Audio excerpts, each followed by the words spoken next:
Alright, so this is going to be my video presentation for my SBE toolbox.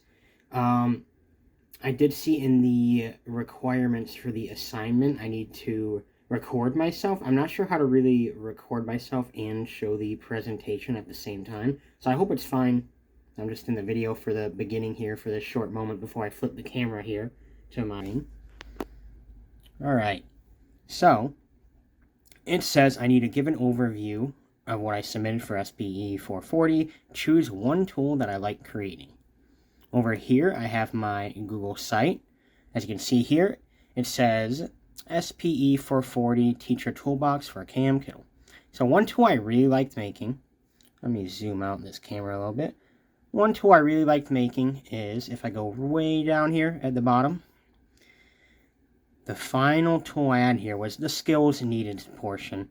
So I really like making this tool because I think the skills needed are very relevant to me. It's super easy to just gather up sources and say, yeah, these are really helpful sources, or this is the process of IEP meetings and stuff like that. But learning the skills is a whole nother level of mastering my craft as a teacher and kind of understanding how to participate with creating IEPs and being active in the process. So some really big skills that I would like to practice and I think are vital for creating good IEPs and being a good, dutiful, active teacher is to practice proper time management.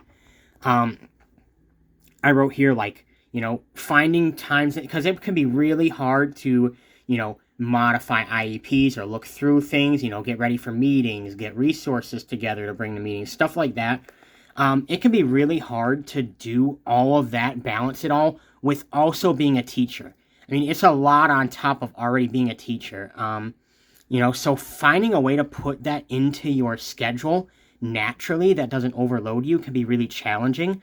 So that's why I think a very important skill is practicing good time management. So, maybe during lunch break, you do a little bit here, a little bit there, maybe during, when the students go off to specials, or maybe you got a little break period you set aside for yourself at home, maybe a good 30 minutes to an hour.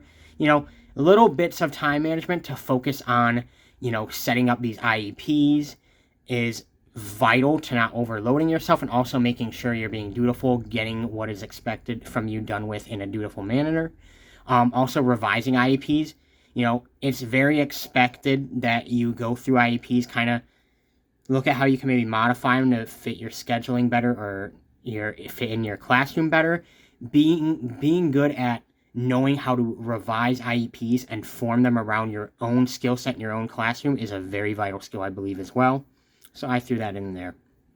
Next question here is to pick out one that I will definitely use in my future classroom. If I go up here, preparing for IEP meetings. Now, this is kind of weird because it did say use in your classroom, but this isn't really in my classroom. I mean, some of this might be. I don't know where the meetings are taking place, but in a more literal sense, this is around the school, actually. So I think it's really good for me to check up on, what is going to be expected from me in IEP meetings. I don't want to show up to a meeting, something's expected me, and I just don't got an answer for it. I'm just dumbfounded. That would not be very good of an experience. So this is kind of a way to refresh myself, kind of understand what all is expected to me before I head into a meeting. For example, put together some questions or concerns I might want to bring up during the meeting. Gather up, any information about how the student's doing in my class. Try and get some more medical history on the student. Think of all these things that I would want to bring up or bring to the IEP meetings. Final thing here, it says, choose one tool that you probably won't use in the future classroom. Up here, pretty easy. Effective methods of collaboration, because there is so many different ways that teachers and staff collaborate. It is really hard to put them in such broad definitions like I did here, classroom meetings, conferencing. That's very broad, all right? There's a lot of depth that isn't covered here. There's not really much use for this resource.